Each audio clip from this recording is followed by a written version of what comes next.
நம்மக்கிட்ட சைக்கலாஜிக்கலாக கவுன்சிலிங் வர்ற 10ல் கிட்டத்தட்ட ஒரு 8 பேர் 80% பீப்புள் வந்து கேட்குற ஒரே கேள்விங்கிறது, எப்படி சார் ரொம்ப சக்ஸஸ்ஃபுல்லாக இருக்க பர்சன்லாம் போய் இந்த நார்சிசிஸ்ட் கிட்ட போய் மாட்டிக்கிறாங்க. அப்படி என்ன அந்த இருக்குது இந்த நார்சிசிஸ்ட் கிட்ட? இப்போ நாங்கள் தான் வேறு வழி இல்லாமல் வந்து ஒரு சோசியல் கம்பல்ஷனால் எங்கள் பேரண்ட்ஸ் அப்படியே போய் அந்த மேரேஜ் லைஃப்பில் தள்ளி விட்ருவாங்க. நான் ஒரு அரேஞ்ச் மேரேஜ் மாதிரி போய் இடத்துல உணர்ந்துருவோம். அதுக்கப்புறம் வெளில வரலான்னு பார்க்குறவங்களாட்டியும் கண்ணு முடிச்சு பார்க்கலாட்டி 2 குழந்தையா இருக்கும்.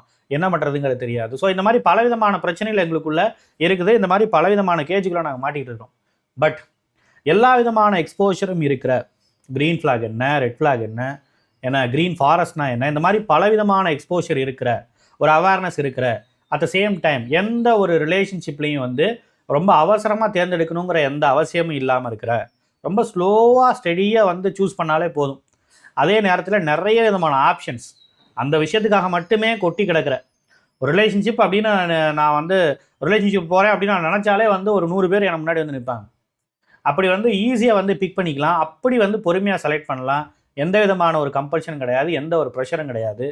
இப்படிப்பட்ட ஒரு இண்டிபெண்ட்டாக சக்ஸஸ்ஃபுல்லாக இருக்கக்கூடிய ஒரு உமன் அவங்க எப்படி வந்து ஒரு டாக்ஸிக் ரிலேஷன்ஷிப்பில் மாட்டிக்கிறாங்க? அது சக்ஸஸ்ஃபுல்லாக இருக்கக்கூடிய மேனாக இருந்தாலும் சரி, உமனாக இருந்தாலும் சரி, யாராக இருந்தாலும் சரி, இவர்கள் எப்படி இதுக்குள்ளே மாட்டிக்கிறாங்க அப்படிங்கிறதுக்கு பின்னாடி இருக்கிற இந்த விஷயத்துக்கு பின்னாடி இருக்க சைக்காலஜி பற்றி தான் இன்றைக்கி நம்ம பார்க்க போகிறோம். பார்த்துருமா? கிட்டா சார் கலப்பு பாட்டு.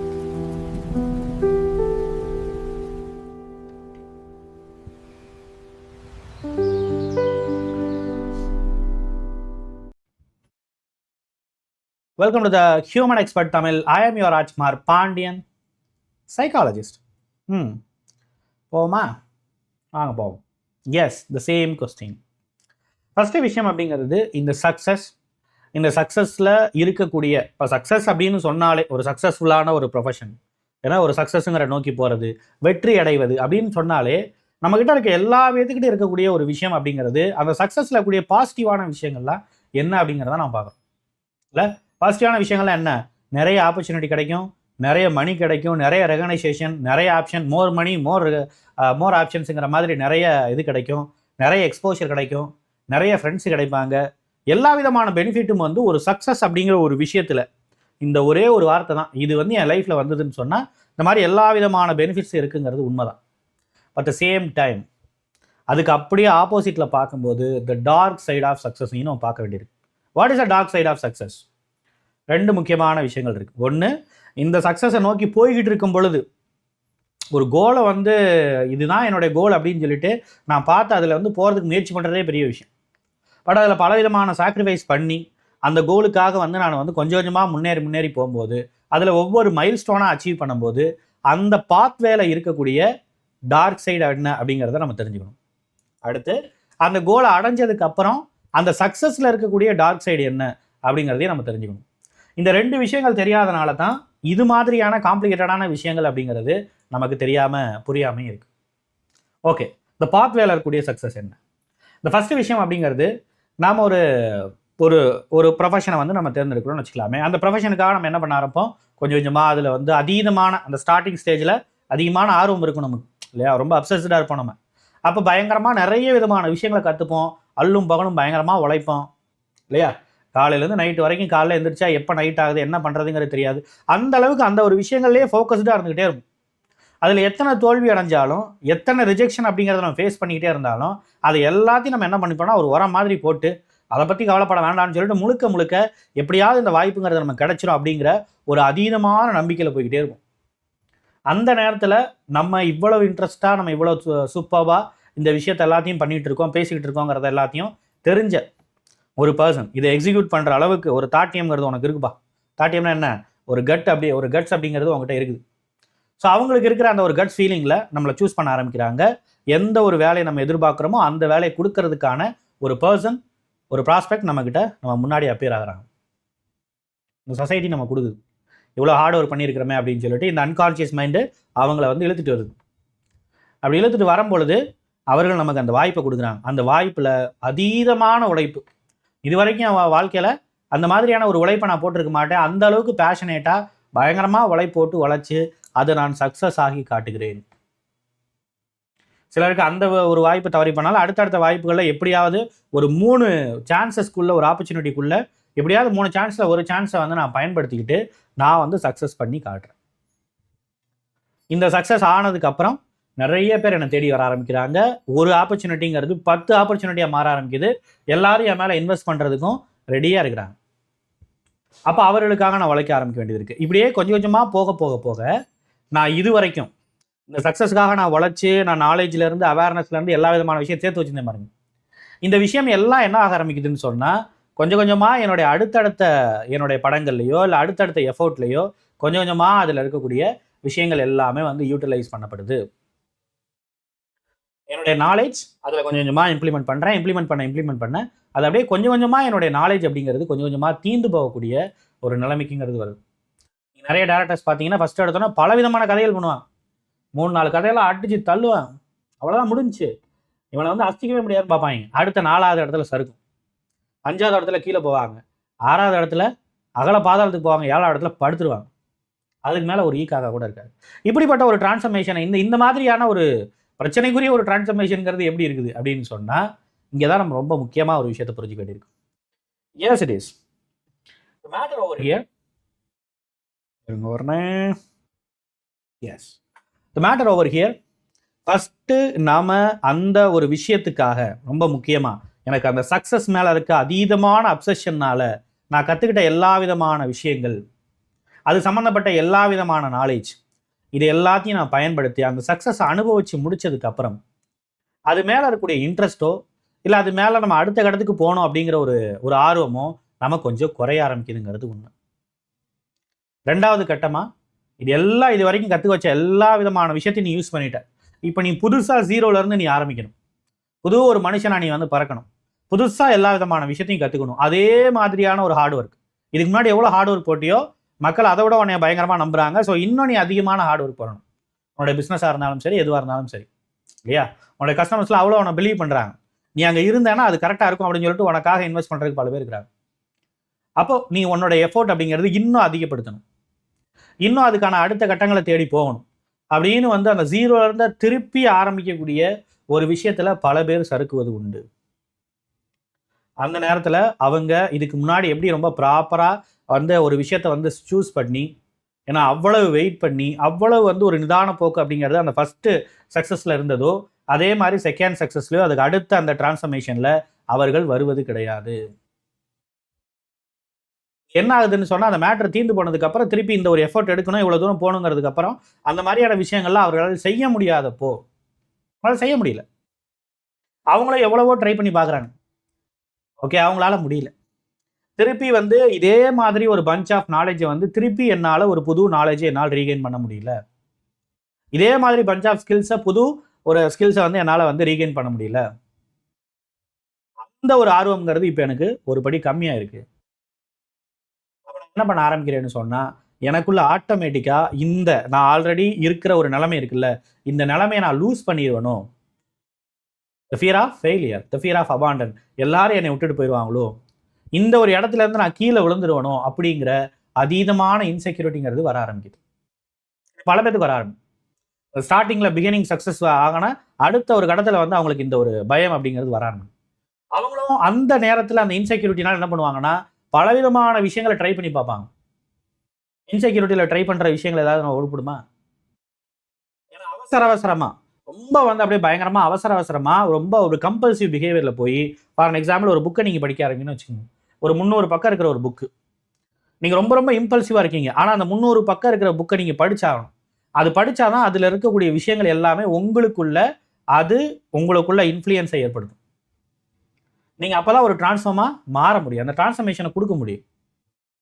ஆனால் அந்த மாதிரி முடியாமல் நீங்கள் ரொம்ப இம்பல்சிவாக இருக்கனால அது ஏதோ படித்து முடிச்சா போதுங்கிறதுக்காக படிக்க ஆரம்பிங்க.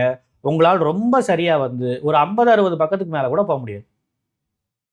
20-30 பக்கத்துக்கு மேலே போகிறதே ரொம்ப டிஃபிகல்ட்டாக இருக்கும். இருந்தாலும் உங்களை நீங்கள் புஷ் பண்ணி அப்படியே தூக்கி போடுவீங்க, திருப்பி எடுத்து படிப்பீங்க, தூக்கி போடுவீங்க, அப்படியே வந்து விட்டு படித்து ஒரு 50-60 பக்கத்து மேலே போவீங்களே தவிர உங்களால் அந்த 300 ரீச் பண்ண முடியாது. அதை விட ரொம்ப முக்கியம், இந்த 50-60 பக்கத்தை நான் நிதானமாக படிக்காதனால இந்த ஒரு புக்கு எனக்கு ஏற்படுத்தக்கூடிய தாக்கம்ங்கிறது, அந்த இன்ஃப்ளூயன்ஸுங்கிறது ரொம்ப ரொம்ப குறைவாக தான் இருக்கும். அப்போ நீங்கள் எப்படி இருப்பீங்க? இந்த ஓல்டு மீயாக இருப்பீங்க.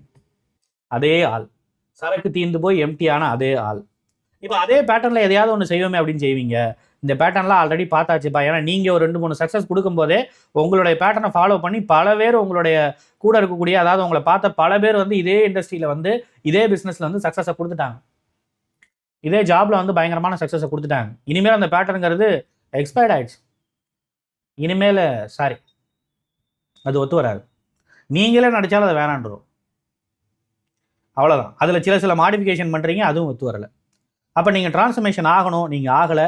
இப்போ இது கொடுக்கக்கூடிய இன்செக்யூரிட்டி, ஃபஸ்ட்டு உங்களுடைய அந்த டிரான்ஸ்ஃபர்மேஷன் அந்த நெக்ஸ்ட் லெவலுக்கு வரணும்னு நினைக்கும் போது இருந்த ஒரு இன்செக்யூரிட்டி, அதை வந்து நம்ம சரி பண்ணிடலாம் அப்படிங்கிறதுக்காக இவ்வளோ எஃபோர்ட் போட்டும் இன்னமும் நீங்கள் அதே ஓல்டு மீயாக தான் இருக்கீங்க அப்படிங்கிற மாதிரி அது நமக்கு கொடுக்கக்கூடிய பலவிதமான ப்ரெஷர், பலவிதமான இன்ஃபீரியாரிட்டி. இனிமேல் நம்மளால் சக்ஸஸ் ஆக முடியாதா? அப்போ சக்ஸஸ் ஆக முடியலன்னா இந்த இடத்துல நம்ம இருக்க முடியாது இல்லையா? இந்த இடத்துல இருக்கணும்னா நீங்கள் ஒவ்வொரு தடவையும், வாழ்க்கைங்கிறதே அப்படி தான், ஒரு இடத்துல நீங்கள் எந்த இடத்துல இருக்கீங்களோ அந்த இடத்துல ஒவ்வொரு தடவையும் நீங்கள் உங்களை ப்ரூவ் பண்ணிட்டு தான் இருக்கணும். அதுக்கு வேறு வழியே இல்லை. போன ப்ராஜெக்ட்டில் நான் வந்து சூப்பராக சக்ஸஸ்ஃபுல்லாக பண்ணிட்டேன், அதுக்கு என்ன பண்ணுறது?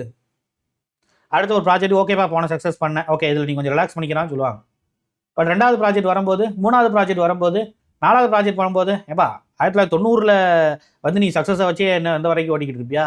அந்த காலத்தில் நான் இதை எப்படி செய்தேன் தெரியுமா? உட்காந்து இன்டர்வியூ கொடுத்துக்கிட்டு இருக்க போகிறேன், போய் வேலையை பாரு அப்படின்னு அந்த அடுத்தடுத்த இடங்களில் வந்து உங்களை நீங்கள் தக்க வச்சுக்கிறதுக்காகவே, நீங்கள் முன்னேறணும் கிடையாது, நீங்கள் தக்க வச்சுக்கணுங்கிறதுக்காகவே நீங்கள் அதீதமான இந்த மாதிரியான ஒரு விஷயங்களை நீங்கள் செய்ய வேண்டியது இருக்குது, உங்களை நீங்கள் அப்டேட் பண்ணிக்க வேண்டியது இருக்குது. ஆனால் உங்களால் அந்த டிரான்ஸ்ஃபர்மேஷனை கொடுக்க முடியாத போது, அப்போ அது அந்த இடத்துல இருந்து உங்களை வந்து ரொம்ப ஈஸியாக அப்படி நகட்டி வச்சுட்டு உங்களுக்கு மேலே இன்னொருத்தவங்க வர ஆரம்பிப்பாங்க. ஒரு ஆஃபீஸாக இருந்தாலும் அப்படி தானே, நீங்கள் எவ்வளோ ஸ்கில்ஃபுல்லாக இருந்தாலும் ரீசெண்ட் டைம்னுடைய ஒர்க் அப்படிங்கிறது ஒரு சக்ஸஸை கொடுக்கலன்னு நீங்கள் கொஞ்சம் தள்ளிக்க, மேனேஜர் வந்து அடுத்தவங்களை கூப்பிடுவார், நீ வா அப்படின்னு, அப்படி தள்ளிக்க, அப்படி இது பண்ணிடு, அந்த மாதிரி இது பண்ணு அப்படிங்கிற அந்த ஒரு இன்செக்யூரிட்டிங்கிறது இன்னும் அதிகமாக நமக்கு வர ஆரம்பிக்கும். இன்னும் அது அடுத்த கட்டத்துக்கு போக ஆரம்பிக்கும். ஃபஸ்ட்டு எனக்கு ஒரு டிரான்ஸ்ஃபர்மேஷன் வேணும், என்னுடைய விஷயங்கள்லாம் தீர்ந்து போச்சுங்கிற ஒரு இன்செக்யூரிட்டி, அதோட அப்படியே இன்னொரு லேயரை சேர்த்தோம்னா நான் இவ்வளவு ட்ரை பண்ணி என்னால் வந்து ஒரு டிரான்ஸ்ஃபர்மேஷனை கொடுக்க முடியலங்கிற இன்செக்யூரிட்டி. 3வது இந்த ஒரு ஓல்டு மீயை உங்களை வந்து பார்த்துட்டு இந்த சொசைட்டி உங்களுக்கு கொடுக்கக்கூடிய ரிஜெக்ஷன், அந்த ரிஜெக்ஷன் மூலமாக அவங்களுக்கு கிடைக்கக்கூடிய அதீதமான இன்செக்யூரிட்டி. இப்போ இந்த 3 சேர்ந்துக்குச்சா? இந்த 3 சேர்ந்ததுக்கப்புறம் இந்த இடத்துல நம்ம ஸ்டேபிளாக இருக்க முடியல, கொஞ்சம் கொஞ்சமாக நம்மளுடைய நாற்காலி வந்து ஆட்டங்கான ஆரம்பிக்குது, உட்கார்ந்த சேருங்கிறது என்ன ஆக ஆரம்பிக்குது, அப்படியே ஷேக் ஆக ஆரம்பிக்குதுங்கிற அந்த ப்ரொஃபஷனல் ஷேக் இருக்குல்ல, அந்த ஒரு ஷேக் இந்த ப்ரொஃபஷன் இருக்குல்ல, இந்த ஒரு கெரியரில் இருக்கக்கூடிய அந்த ஷேக் இது ஒரு சின்ன ஒரு பிரேக்கை மாறி, இந்த பிரேக் கொஞ்சம் கொஞ்சமாக நமக்குள்ள வந்து பலவிதமான செல்ஃப் டவுட்டை கிரியேட் பண்ண ஆரம்பிக்குது, பலவிதமான செல்ஃப் டவுட்டை கிரியேட் பண்ண ஆரம்பிக்குது. இந்த செல்ஃப் டவுட் இதில் என்ன நான் ப்ரூவ் பண்ணிக்கணுங்கிறதுக்காக பலவிதமான விஷயங்களை நான் செய்ய ஆரம்பிச்சேன். நான் என்ன ப்ரூவ் பண்ணிக்க போகிறேன், ஃபுட் டயட்டில் என்ன நான் ப்ரூவ் பண்ணிக்க போகிறேன், ஏன்னா நான் மற்ற விஷயங்களை ப்ரூவ் பண்ணிக்க போகிறேன், நான் எப்படிப்பட்டவங்கிற இன்ஸ்டாகிராமில் நான் ப்ரூவ் பண்ணிக்க போகிறேன், இல்லை ஏதாவது நிகழ்ச்சிகளில் போய் நான் வந்து வேறு ஏதாவது மற்ற விஷயங்கள்லாம் செய்கிறேன்ல அதில் நான் ப்ரூவ் பண்ண போகிறேன், ஃபேமிலி விஷயங்களை நான் ப்ரூவ் பண்ண போகிறேன்னு சொல்லிட்டு ஏதோ விஷயங்கள் சோசியல் ஆக்டிவிட்டியில் நான் எடுத்து வந்து ப்ரூவ் பண்ண போகிறேன் இப்படின்னு சொல்லிட்டு ஏதோ விஷயங்களை நான் ப்ரூவ் பண்ண ஏன்னா நான் ப்ரூவ் பண்ணிக்கிட்டே நான் ட்ரை பண்ணிக்கிட்டே இருப்பேன். சில விஷயங்கள் சக்ஸஸ் ஆகும், சில விஷயங்கள் சக்ஸஸ் ஆகாது. ஆனால் அதில் இருக்கக்கூடிய வெற்றி அப்படிங்கிறது எனக்கு ஒன்றும் பெருசாக இனிக்காது, ஏன்னா மெயினான விஷயத்துல நான் தோத்துட்டேன். அப்போ அதில் இருக்கக்கூடிய வெற்றிங்கிறது எனக்கு என்ன பெருசாக கொடுக்க போகுது, அது அவ்வளோ டேஸ்டியாக இருக்காது. அப்போ அது டேஸ்டியாக இல்லாமல் போகும்போது ஆட்டோமேட்டிக்காக என்ன ஆரம்பிக்குது, எனக்குள்ள இன்னும் இந்த செல்ஃப் டவுட்டுங்கிறது அடுத்தடுத்து ஒரு செல்ஃப் ஹேட்டாக மாற ஆரம்பிக்குது. நீ எது செய்தாலும், எனக்குள்ள இருந்து ஒரு குரல் கேட்குது, நீ எது செஞ்சாலும் விளங்காது, உன்னால் எதையுமே ப்ராப்பராக செய்ய முடியாது, உனக்கு அந்த எபிலிட்டி கிடையாது, உன்னால் கோப்ப பண்ண முடியாது, இப்படிங்கிற மாதிரி பலவிதமான பிரச்சனைகள் அப்படிங்கிறது எனக்குள்ள எழ ஆரம்பிக்குது. இப்போ இந்த செல்ஃப் டவுட் அப்படியே மாறின இந்த செல்ஃப் ஹேட்டை வந்து அப்படியே வந்து நான் அப்படியே கம்ப்ரஸ் பண்ணிட்டு வச்சுக்கிட்டு இருப்பேன். அப்படியே இதை செய்ய முடியல, அதை செய்ய முடியல, அதை பண்ண முடியல, எதை பண்ண முடியலன்ட்டு இதுக்கு எதாவது கோபம் பண்ணலாமா அப்படி இப்படின்னு சொல்லிட்டு என்னென்னமோ பண்ணி பார்ப்பேன். வாழ்க்கை நான் வேறு மாதிரி புரிந்து கொள்ள போகிறேன், வாழ்க்கைங்கிறது வாழ்கிறதுக்கு தான், அமைதியாக இருக்கணும், அப்படி இருக்கணும், இப்படி இருக்கணும், இயற்கைகளை ரசிக்கிறதுக்கு தான் வாழ்க்கை, புத்தகங்களை படிக்கிறதுக்கு தான் வாழ்க்கை, நம்மளை ப்ரூவ் பண்ணணுங்கிற அவசியம் இல்லை, சொசைட்டியில் நம்ம இருக்கணுங்கிற அவசியம் இல்லை அப்படின்னு கொஞ்சம் கொஞ்சமாக அந்த சோசியலி விட்ராயல் ஆக ஆரம்பிப்பேன். இருந்தாலும் அது எனக்கு ப்ரெஷரை கிரியேட் பண்ண தான் செய்யும். ஒரு கோப்பிங் மெக்கானிக்ஸாக அந்த சோசியல் விட்ராயல் இருக்கும், யாருக்கிட்டையும் பேசாமல் இருக்கிறது, அப்படியே தனிச்சு போகிறது, அப்படியே வந்து கொஞ்சம் கொஞ்சமாக ஐசோலேட் பண்ணிப்பேன். பட் அதுக்கு வந்து ஒரு பேர் வர வச்சுப்பேன் நான், அது வந்து ஒரு சால்டிடியூட், அது ஒரு சாலிடியூட், அது ஓகே. தனிமையை வந்து நான் சூஸ் பண்ணியிருக்கேன் அப்படின்னு. ஆக்சுவலாக தனிமை இங்கே நான் சூஸ் பண்ணல, எல்லா வெற்றிகளும் பண்ணதுக்கப்புறம் இந்த சொசைட்டி நம்மளை தேடிக்கிட்டு இருக்கும் பொழுது என்ன நமக்கு ஆப்ஷன் இருக்கும்போதே நம்ம தனிமையை சூஸ் பண்ணுறது தான் தனிமையை சூஸ் பண்ணுறதுன்னு அர்த்தம். அதுதான் அந்த சாலிட்யூட். இது வந்து I am being isolating myself. I am isolating myself. I am being isolated because of the rejection. எங்கடா அந்த சொசைட்டி என்னை ஒட்டுமொத்தமாக ரிஜெக்ட் பண்ணிட போதோ அப்படிங்கிறதுக்காக முன்னாடியே நான் கொஞ்சம் என்னை ரிஜெக்ட் பண்ணிக்கிறேன். அதுக்கு முன்னாடியே நான் வந்து என்னை அப்படியே கொஞ்சம் கொஞ்சமாக வெளியில் எடுத்து வர ஆரம்பிக்கிறேன். இது எல்லாம் அப்படியே கம்ப்ரஸ்டாகி உட்காந்துருக்கு. ஏன்னா பயங்கரமாக அப்படியே கம்ப்ரஸ்டாகி உட்காந்துருக்கு. இந்த நேரத்தில் மற்றவர்கள் சொல்லக்கூடிய வார்த்தைகள் அப்படிங்கிறது அது அப்படியே ஒரு சின்ன அது ஒரு ஸ்பார்க் மாதிரி ஆகும். ஒவ்வொரு வார்த்தை என்னது ஒரு ஸ்பார்க் மாதிரி அப்படியே நேராக வந்து எனக்கு குத்துதுன்னு வைங்க, அப்படியே எரிமலையில் வந்து வெடிக்கிற மாதிரி வந்து எனக்குள்ள இந்த கம்ப்ரஸ் பண்ணி வச்சிருக்கிற எமோஷன்லாம் பயங்கரமாக பிளாஸ்ட் ஆக ஆரம்பிக்கும். நல்லவங்க வந்து எனக்கு அட்வைஸ் சொன்னாங்கன்னா அவனை நான் ஜட்மெண்டெல்லாம் பார்க்க ஆரம்பிப்பேன். நீ என்ன நீ இதுக்காக தானே அட்வைஸ் சொல்கிறேன், நீ எல்லாம் யார் எனக்கு அட்வைஸ் சொல்கிறதுக்கு? நோ யூ கோ, நான் பார்த்துப்பேன், நான் வச்சுப்பேன், என்னால் முடியும் அப்படி இப்படின்ட்டு பலவிதமான ஆப்பர்ச்சுனிட்டியை நான் என்ன பண்ண ஆரம்பிப்பேன். எனக்கு நான் வந்து பெரிய ஆள்னு காட்டிக்கிறதுக்காக நல்ல ஆப்பர்ச்சுனிட்டிக்கு நான் ரிஜெக்ட் பண்ணுவேன். வேணாம் ஏன் நான் கொஞ்சம் அப்படி பெரிய ஆளாக காட்டிக்கிறதுக்காக. ஸோ இப்படிப்பட்ட விஷயங்களை எல்லாத்தையும் நான் பண்ண ஆரம்பிக்கிறேன். என்னோட பிஸ்னஸாக இருந்தாலும் சரி, என்னோட ஜாபாக இருந்தாலும் சரி. ஜாப்லலாம் சில நேரங்களில் நான் வந்து என்ன பண்ணிடுவேன், ரிசைன் பண்ணிடுவேன். ரிசைன் பண்ணிட்டு ஒரு நல்ல ஜாப் கிடைக்குன்னு பார்ப்போன்ட்டு நல்ல ஜாப் கிடைச்சாலும் என்னோட ஈகோ வராது. அந்த கோப்பை பண்ணுறதுக்காக நான் பெரிய ஆள் என்னை ப்ரூவ் பண்ணல, இதை ரிஜெக்ட் பண்ணி தான் நான் என்னை ப்ரூவ் பண்ணணும் அப்படின்னு அதை வந்து ரிஜெக்ட் பண்ண ஆரம்பிப்பேன். இது எல்லாம் சேர்ந்து இந்த செல்ஃப் ஹேட்ரட் ஃபீலிங்கும் plus depression plus insecurity plus the fear of rejection, இனிமேல் அடுத்து என்ன பண்ண போகிறோங்கிற ஒரு பெரிய ஒரு கேள்வி, அந்த கேள்வி கொடுக்குற வலி, இந்த கேள்வி எனக்கு கொடுக்குற மிகப்பெரிய ஒரு பெயின், அந்த ஹோப்லெஸ் அப்படிங்கிற எமோஷன்ஸ், இது எல்லாம் எனக்குள்ளே சேர்ந்து அப்படியே வந்து எனக்குள்ளே அந்த என்னோட செல்ஃப் எஸ்டீமை கொஞ்சம் கொஞ்சமாக அரிச்சு திங்க ஆரம்பிக்கும். என்னோட ஐடென்டிட்டியை நானே முதல்ல வந்து அப்படியே பாயில் பண்ணிக்க ஆரம்பிப்பேன். அப்படியே கொஞ்சம் கொஞ்சமாக அது வந்து எனக்கு அப்படியே அரிச்சு திங்க ஆரம்பிக்கும். இந்த நேரத்தில் ஒரு அன்கண்டிஷனலாக என்னை ஏற்றுக்கிற, தவறுகள் பண்ணாலும் என்னை ஏற்றுக்கிற, அந்த தவறுகளை சுட்டி காட்டி அதை மாற்றணும்னு ட்ரை பண்ணாத, இட்ஸ் ஓகே அப்படின்னு அதை என்கரேஜ் பண்ணுற, அந்த செல்ஃப் டவுட்டுகளை எல்லாம் எதையுமே வந்து இனிமேல் நீ வந்து அதை பார்க்கணுங்கிற அவசியம் இல்லை, just do what I say, simple. என்னுடைய வாழ்க்கையை வந்து நான் ரொம்ப இன்செக்யூராக இருக்கல, நான் வல்னரபிளாக இருக்கேன், இனிமேல் என்னோட வாழ்க்கை நான் எப்படி வாழ்வேன், என் வாழ்க்கையை அப்படியே கொஞ்சம் அடமான எடுத்துக்கிறேன், ஒரு பிளட்ஜ் பண்ணிடுறேன் உங்ககிட்ட, பிளட்ஜ் பண்ணிடுறேன், நீ வந்து என்ன சொல்றியோ அதை நான் கேட்டுட்டு போயிடுறேன், சிம்பிள். நீ வந்து என்ன சொல்றியோ அப்படி நான் கேட்டு போய்டுறேன். இதில் ரொம்ப கண்டிஷன் இருக்குது. நீ என்ன சொல்றியோ கேட்டு போகிறேங்கிறது வந்து நல்லவர்கள்ட்ட நீங்கள் போய் என்ன சொல்றியோ கேட்டுட்டு போகிறேன் அப்படின்னு சொன்னால் ஓகே, அப்போ நீ வந்து என்ன பண்ணு, இதெல்லாம் செய், இதெல்லாம் செய்யாத, அதை பண்ணி இதை பண்ணுன்னு சொல்லிட்டு நம்மளை வந்து பயங்கரமாக கைட் பண்ணுவாங்க. இங்கே நான் ஆல்ரெடி வல்னரபிளாக இருக்கேன், செல்ஃப் ஹேட்ரட் ஃபீலிங்கில் இருக்கிறேன், டிப்ரெஷனில் இருக்கிறேன், லோ செல்ஃப் எஸ்டீம் இருக்குது, இன்ஃபீரியாரிட்டி இருக்குது. இந்த நேரத்தில் நல்லவங்களுடைய பேச்சை வந்து இதை செய்யாதங்கிறதெல்லாம் நான் எப்படி செய்ய முடியும்? அப்போது எனக்காக ஒருத்தவங்க வந்து என் வாழ்க்கையை ஒட்டுமொத்தமாக எடுத்துக்கிட்டு என்னை அப்படியே கண்ட்ரோல் பண்ணி நீ எதையுமே செய்ய வேண்டாம், நான் பண்ணிக்கிறேன் அப்படின்னு சொல்லக்கூடிய ஆள் வந்து தேவைப்படுறாங்க. என்னுடைய வல்னரபிலிட்டினால வந்து எனக்கு என்னோட எமோஷன்ஸ் டெய்லி என்னை டார்ச்சர் பண்ணிக்கிட்டு இருக்கிறதுல இருந்து ஒரு டைவர்ஷன் தேவைப்படுது. ஒரு அவுட் சோர்சிங்காக வந்து யாராவது ஒருத்தவங்க வந்து என்னை கண்ட்ரோல் பண்ணி நீ இதெல்லாம் நினச்சிக்கிட்டு இருக்காத, நீ வந்து நான் சொல்கிற வேலையை செய், இதை பண்ணு அதை பண்ணு அப்படின்னு என்னை கண்ட்ரோல் பண்ணுறதுக்கு ஒருத்தவங்க தேவைப்படுறாங்க. நான் சொல்கிறத மட்டும் நீ செய். என்னை ஆக்சுவலி அந்த நேரத்தில் என்னை ஹியூமிலியேட் பண்ணுறதுக்கு யாரோ ஒருத்தவங்க தேவைப்படுறாங்க.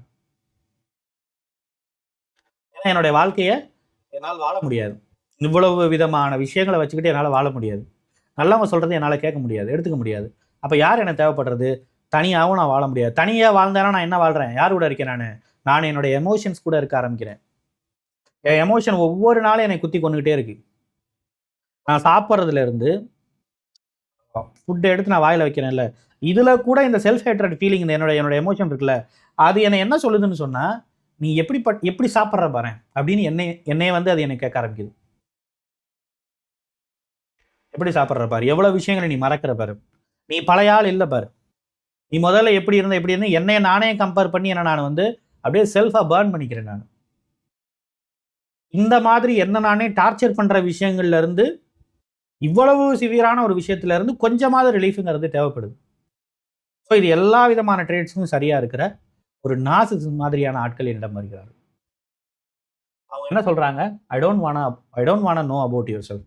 உன்னை பற்றி நான் தெரிஞ்சுக்க விரும்பவே இல்லை, பாஸ்ட்ல நீ எப்படி வேணா இருந்திருக்கலாம், ஐ டோன்ட் கேர் அபவுட். இப்போ நான் செய்ய போறதுங்கிறது ஒண்ணே ஒன்று தான், உன்னை நான் கண்ட்ரோல் பண்ண போறேன்.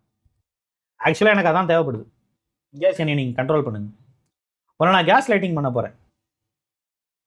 அவங்க பண்ணக்கூடிய கேஸ் லைட்டிங்கிறது என்னது? என்ன அவங்க வந்து மட்டம் தட்டுறதுங்கிறது, நீ ஒரு வேஸ்ட்டு, நீ ஒரு ஃபூல், நீ ஒரு அப்படி, நீ ஒரு இப்படி அப்படிலாம் அவங்க சொல்றது அப்படிங்கிறது வந்து ஆல்ரெடி எனக்கு நான் சொல்லிக்கிட்ட விஷயமா தான் இருக்கு. ஸோ கனெக்டடாக தான் இருக்கு. பரவாயில்ல, ஃபைன்.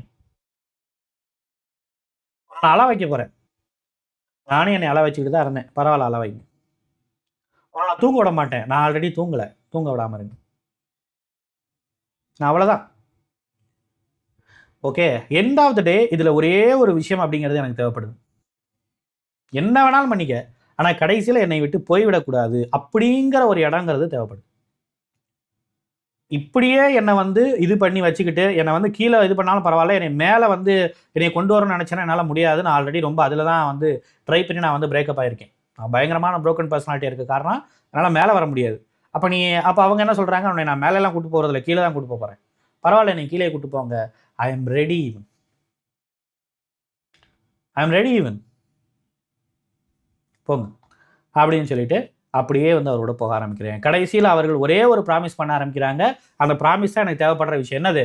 என்ன ஆனாலும் உன்னை விட்டு போக மாட்டேன். ஒரு நார்சிசிஸ்ட் எப்படியாவது விக்டிம் விட்டு போவாங்களான்னு யோசிச்சு பாருங்க, போக மாட்டாங்க. எஸ், அதுதான் எனக்கு தேவைப்படுது.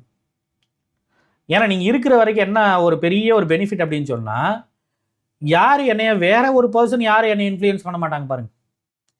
வேற ஒரு பர்சன் வந்து என்னை நெகட்டிவாக இன்ஃப்ளூயன்ஸ் பண்ணி என்னை யூஸ் பண்ணிக்க மாட்டாங்க பாருங்க. ஸோ அட்லீஸ்ட் நீங்கள் அந்த ஒரு இந்த சொசைட்டிலேருந்து என்னை வந்து கொஞ்சம் தள்ளி இருக்கணும்னு நினைக்கிறேன். அதுக்கேற்ற மாதிரியான ஒரு சேஃப் கார்டாக நீங்கள் வந்து இருக்கிறீங்க பாருங்கள், ரொம்ப போதும். எனக்கு ஆல்ரெடி சோசியல் ஆன்சைட்டி இருக்குது, ப்ராப்ளம் நீங்கள் என்னை வெளியே போவானான்னு சொல்கிறீங்க. சூப்பர், கம்ஃபர்ட், ஓகே, பரவாயில்ல.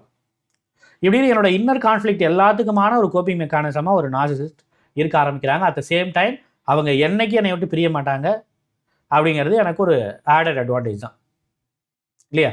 ஒரு கூடுதல் விவரம் இது. அப்படிங்கும்போது அப்போ கொஞ்சம் கொஞ்சமாக இந்த ரிலேஷன்ஷிப்பில் போக ஆரம்பிக்கிறேன். இப்போது நான் நினச்சாலும் இனிமேல் நான் என்னை கஷ்டப்படுத்திக்கிட்டு நான் திருப்பி ஒரு கம்பேக் கொடுக்கணுங்கிற அவசியம் இல்லை. என்னோடய கெரியரில் நான் சக்ஸஸ்ஃபுல்லாக இருந்த ஒரு இடத்துல நான் திருப்பி வரணுங்கிற அவசியம் இல்லை. ஆனால் ஏன் வராமல் இருக்கிறேன் அப்படிங்கிறதுக்கு இப்போதைக்கு ஒரு காரணம் கிடச்சிருக்கேன்ட்ட ப்ராபப்ளி. ஏன்னா இவங்க என்னை விட மாட்டேங்கிறாங்க. இவங்க விட்டால் எல்லாத்தையும் நான் செஞ்சிருவேனா? கண்டிப்பாக நான் செய்ய மாட்டேன். சைக்கலாஜிக்கலாக நமக்கு மட்டும்தான் நமக்கு தெரிஞ்ச ஒரு உண்மைங்கிறது அதான். அதனால் செய்ய முடியாது, அது எனக்கு நல்லாவே தெரியும். நான் முதலே ட்ரை பண்ணியிருக்கிறேன். நான் இதுக்கு முன்னாடி ஒரு நார்சிசிஸ்ட் மாட்டுறதுக்கு முன்னாடி நான் நானாக இருந்தப்போ பலவிதமான பிரச்சனை நான் அனுபவிச்சேன். எனக்குள்ள பலவிதமான கான்ஃப்ளிக்ட் இருந்தது. அதனால் நான் நானாக இருக்க விரும்பலை. அவங்க என்ன ப்ரொஜெக்ட் பண்ணுறாங்களோ அதே மாதிரி நான் இருந்துட்டு போகிறேன், விடுங்க, என்னை விட்டுருங்க ஆளை அப்படின்னு. அப்படியே நான் வந்து அந்த லைஃப்பில் வந்து போக ஆரம்பிக்கிறேன். இப்படி போக ஆரம்பிக்கும் போது எல்லாத்துக்கும் ஒரு டிக் இருக்குது, அந்த ஒரு இடம் இருக்குது. ஒரு நார்சிசிஸ்ட் நம்மளை வந்து அப்படியே அவங்களுடைய சாடிஸ்டிக் மென்டாலிட்டி மூலமாக நம்மளை அப்படியே வந்து டிப்ரெஷனுக்குள்ளே போட்டு நம்மளை ப்ரெஷர் பண்ணி அந்த ப்ரெஷர் மூலமாக அப்படியே ப்ரெஷர் பண்ணி அந்த ப்ரெஷர் மூலமாக அவங்களுக்கு ஒரு ப்ளஷர் கிடைக்குது. Right? Pleasure from getting a pleasure from the pressuring, the pressure. அப்படியே அந்த ப்ளஷர் கிடைக்கும். அந்த ப்ளஷரை வந்து அப்படியே அவங்க என்ஜாய் பண்ணிகிட்டே வராங்க பாருங்க. அப்படியே என்ஜாய் பண்ணிட்டு வர அப்படியே கொஞ்சம் கொஞ்சமாக கீழே இறங்கிட்டே வரல. கடைசி ஒரு இடம் வரும். கடைசி ஒரு இடம், அந்த இடத்துக்கு கீழே போனீங்கன்னா பாதாளம் தான். பட் அந்த இடத்துல வந்து நம்மளுடைய மைண்டு, நம்மளோட செல்ஃப் எஸ்டீம் இருக்குது பாருங்க. நம்மளோட செல்ஃப் எஸ்டீம் ஃபார் எக்ஸாம்பிள் 10% தான் இருக்குன்னு வச்சுக்கலாமே. 10% செல்ஃப் எஸ்டீம் இருக்குது. இவங்க என்ன பண்ணிட்டு இருக்காங்க, என்னை வந்து அப்படியே நார்மலாக என்னை 100% நினச்சிக்கிட்டு என்னை குறைச்சிக்கிட்டே வர்றாங்க. அப்படியே குறைச்சிக்கிட்டே வரும்போது கடைசி இந்த 10% ரீச் ஆகிறான் பாருங்க. அதுக்கு மேலே என்னை கீழே கொண்டு போகிறோன்னு நினைக்கிறாங்க. 5% ஆகணும், 0% ஆகணும், -5, -10, -100 வரைக்கும் கொண்டு போனாலும் இவங்களுக்கு பத்தாது. ஏன்னா இவங்க ஒரு பர்சனல் டிசார்டர். இவங்க வந்து என்னை கீழே கொண்டு போகிறத வச்சு தான் இவங்க வந்து அவங்களுடைய ஒரு புரோக்கன் பர்சனாலிட்டிக்கு வந்து ஒரு கோப்பப்பா வச்சுக்கிறாங்க. நான் எவ்வளோ கீழே கொண்டு போகிறேன் பாரு ஒரு பர்சனை, அப்படி கொண்டு வரேன்னா அப்போ நான் யார், நான் எவ்வளோ பெரிய ஆள் அப்படின்னு சொல்லிட்டு நம்மளை வச்சு பெருமை தேடிக்கூடிய ஆட்கள் அவங்க. நம்மளை வச்சு அவங்களுடைய அந்த ஸ்ட்ரெஸ்ஸுக்கு வந்து கோபம் பண்ணிக்கக்கூடிய ஆட்கள் அவங்க என்ன நெகட்டிவ் வழியில் பண்ணுறாங்க, அதான் அவங்கள்ட்ட பிரச்சனை. அப்போ இந்த 10% ஆஃப் செல்ஃப் எஸ்டீமில் இன்னும் நம்மளை கீழே கொண்டு வரும்போது அந்த இடத்துல வந்து நம்மளுடைய அன்கான்சியஸ் மைண்ட் சொல்லுது, நோ, எனாஃப் இஸ் எனாஃப், இதுக்கு மேலே கீழே போகணுங்கிற அவசியம் இல்லை. இதுக்கு மேலே அவங்க சொல்கிற விஷயத்த வந்து இதுக்கு மேலே நீ கம்ப்ரஸ் பண்ணிக்கணுங்கிற அவசியம் இல்லை. ஏன்னா நீ ஆல்ரெடி 10% இருக்க, நீ ஒன்றும் நெகட்டிவாக போயிடல. என்னதான் உனக்கு செல்ஃப் கான்ஃப்ளிக்ட் இருந்தாலும், என்னதான் உனக்கு பலவிதமான செல்ஃப் ஹேட்ரட் ஃபீலிங் உனக்குள்ளேயே இருந்தாலும் கூட உனக்கு 10%ன்னு ஒன்று இருக்குல்ல, அது கீழே நீ போகணுங்கிற அவசியம் இல்லை. அப்போ அது கீழே அவங்க உங்களை ப்ரெஷர் பண்ண பார்க்குறாங்க. உங்களால் கீழே போக முடியாத அளவுக்கு உங்களோட அன்கான்ஷியஸ் மைண்ட் உங்களை தடுக்குது. இப்படி தடுக்கும் போது இந்த கான்ஃப்ளிக்ட் வருது பாருங்க, இந்த ஒரு இது வருது பாருங்க, வருது பாருங்க. இந்த ஒரு விஷயங்கள்ல தான் வந்து நார்சிஸ்டுக்கும் நமக்கும் ஆர்குமெண்ட்டுங்கிறது ஸ்டார்ட் ஆகும். You are like that. அவங்களுக்கே அது புரியாது. ஏன்னா திடீர்னு நம்மளை வந்து சண்டை போட ஆரம்பிக்கிறாங்க நம்மகிட்ட. இது வரைக்கும் எல்லாத்தையும் கேட்டுக்கிட்டு இருந்தவங்க, இது வரைக்கும் நீ வேஸ்ட்டுன்னு சொன்னாலும் ஆமா நான் வேஸ்ட்டுன்னு சொல்லிட்டு இருந்தவங்க, ஒரு லிமிட்டுக்கு மேலே போகும்போது அவங்க தடுக்க ஆரம்பிக்கிறாங்களே.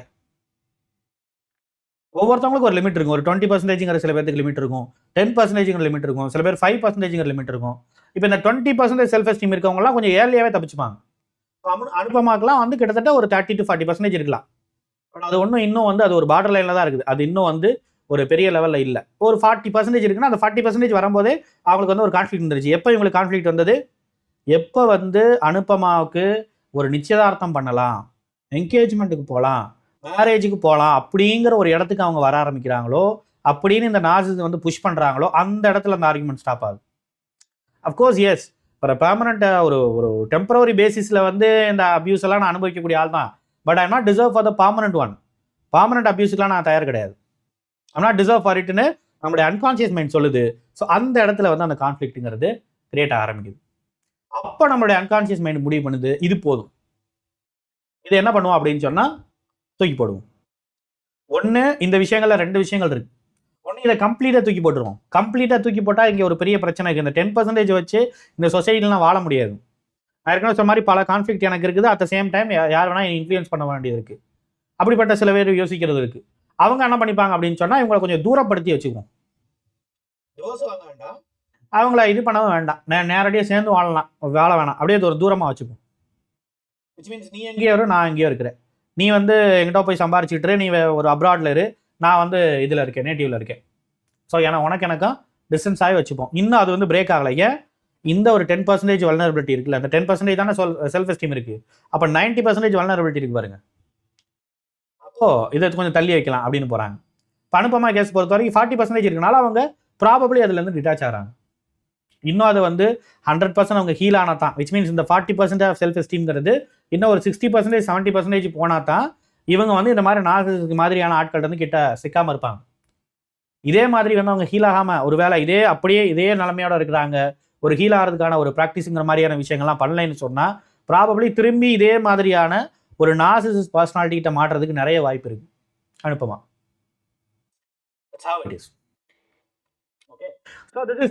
ஸோ இப்படி எல்லாம் வந்து இந்த மாதிரியான ஒரு விஷயங்கள்லாம் செய்ய ஆரம்பிக்கிறது அப்படிங்கிறது இந்த ஃப்ரிக்ஷன் அதுலேருந்து அப்படியே கொஞ்சம் கொஞ்சமாக வந்து ஒரு நார்சிசிஸ்ட் வந்து நம்மகிட்ட பிரிஞ்சு போகக்கூடிய ஒரு நிகழ்வு அப்படிங்கிறது நடக்குது. பட் எண்ட் ஆஃப் த டே இந்த செல்ஃப் எஸ்டீம், இந்த செல்ஃப் டவுட்ல இருந்து அது ஸ்டார்ட் ஆன ஒரு விஷயங்கள் நம்மளோட லைஃப்ல வந்து நெக்ஸ்ட் லெவலுக்கு போகும்போது அதுக்கான ஃபியூவல் அப்படிங்கிறது தீர்ந்து போகும்போது அது வந்து திருப்பி ரீகெயின் பண்ணுற கெப்பாசிட்டிங்கிறது நமக்கு இல்லாமல் போகும்போது அது அப்படியே செல்ஃப் டவுட்டு, அதுக்கப்புறம் self hatred feeling, trust issues, இந்த மாதிரியான விஷயங்கள்லாம் கிரியேட் பண்ணும்போது அது ஒரு சோசியல் விட்ராயலை கொடுக்கும்போது, ஒரு நல்லவங்ககிட்ட வந்து நம்மளை விட்ராயலை கொடுக்கும்போது probably I will end up with a toxic people. அதிகப்படுத்தினா மட்டும்தான் இந்த மாதிரி பர்சனை விட்டுட்டு வேற ஒரு பர்சனை தேர்ந்தெடுக்காத விஷயங்களை வந்து நான் வந்து தடுக்க முடியும். இல்லைனா ஒரு பர்சனை நான் விட்டுருவேன், அப்புறம் இன்னொரு பர்சன் வருவாங்க. இல்லை ஒரு கொஞ்சம் காலம் வந்து ஒரு 4 to 5 இயர்ஸ் வந்து ரொம்ப ஐசோலேட்டடாக இருப்பேன், ரொம்ப லோன்லினஸ் இருப்பேன். அப்புறம் அப்படியே மறைமுகமாக ஒரு ரிலேஷன்ஷிப்புங்கிறது கிரியேட் ஆக ஆரம்பிக்கும். அகைன் பார்த்தீங்கன்னா ஒரு டாக்ஸிக் ரிலேஷன்ஷிப்பாக இருக்கும். செகண்ட் ரிலேஷன்ஷிப்லாம் போகிறாங்க பாருங்கள், அவங்களாம் என்ன பண்ணுவாங்கன்னா ப்ராபப்ளி அவங்கள அனலைஸ் பண்ணவே மாட்டாங்க. ஹீல் ஆகாமல் செகண்ட் ரிலேஷன்ஷிப் போகிறான்னு வைங்க, அவங்க வந்து நார்சிசிஸ்டாக இருந்தாலும் கூட அதெல்லாம் அனலைஸ் பண்ணவே மாட்டாங்க.